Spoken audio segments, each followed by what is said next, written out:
Chapter 3: A Price Worth Paying. If you have listened to the first two audio commentaries, you're probably getting a sense of my writing process and how my ideas slot together to create a novel. Midori becoming a Reiji Harun, essentially a reaper who can only be seen by their person of interest, was an idea I toyed with for a number of years, including in my collection of short fiction, A Sky Littered with Stories. The idea was nearly the focus of a novel, but I felt like without a lot more development, it couldn't stand on its own. Once I started outlining the tides that rain, it felt like a natural progression in Midori's story, with her having once relied upon the darkness to mend her body, and doing so again in the third book.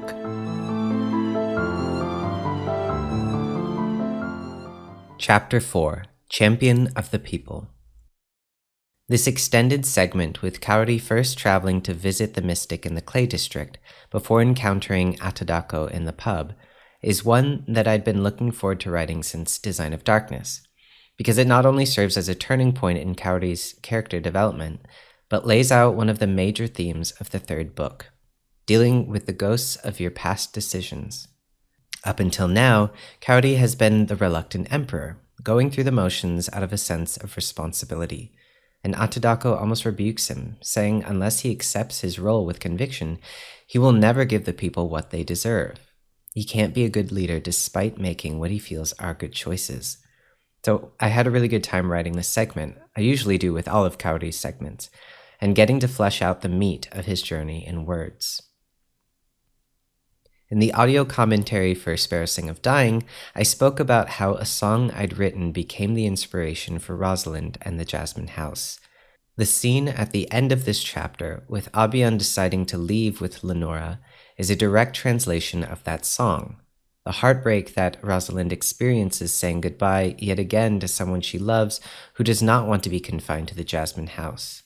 The lines, "Like my sister, my family, your parents, everyone who's ever left, I'll remember and keep you in my heart, and I'll be here as always," are nearly direct quotes from the lyrics. So maybe someday this song will see the light, or maybe not. Who knows?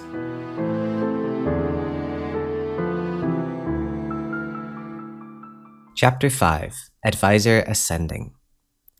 Handling the conflict between Kento and the Kodemi siblings became this book's problem child. There was a desire from beta readers for this to play out in a more organized fashion than I had originally intended, given the impression that Nokari see themselves as an elevated society. So this initial scene where Kento arrests Taigen and Yuri was originally longer and featured much of the formal accusations and evidence presented at their trial. I do think these changes helped give the story arc more flow, as it eliminated some of the repetition caused by Kento having to repeat himself at the trial for the benefit of the Elliptic Council.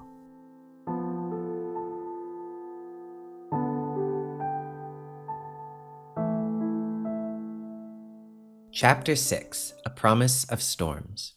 Kaori's segment here treats us to more information about the Angmir, the folk who lived in the northern region of what eventually became the Nokari Empire, before Emperor Reinin essentially committed genocide to eradicate them 500 years ago. It's an extremely dark chapter of history that Kaori is beginning to look at in a new light from what he'd been taught at the Palace Academy. The speech from historian Kogetama in this segment actually outlines much of the spin-off series I considered writing after The Tides That Rain, which I mentioned in the audio commentary for Sparrows of Dying. Of course, there's a lot more to the history than is said here, but I'll save that in case I ever do decide to bring that series to life. This is followed by a scene about the budding relationship between Claudio and Captain Elwyn, which is a fun instance of how all the outlining in the world can't prevent the characters from taking on a life of their own. While I'd always planned for the two to develop an attraction toward one another, it was originally meant to be more of a subtle thing that was alluded to through innuendo and asides, rather than a matter of focus, which is what it became. But I think I felt way too much for Elwyn, who is driven by his fears of loneliness from the get-go.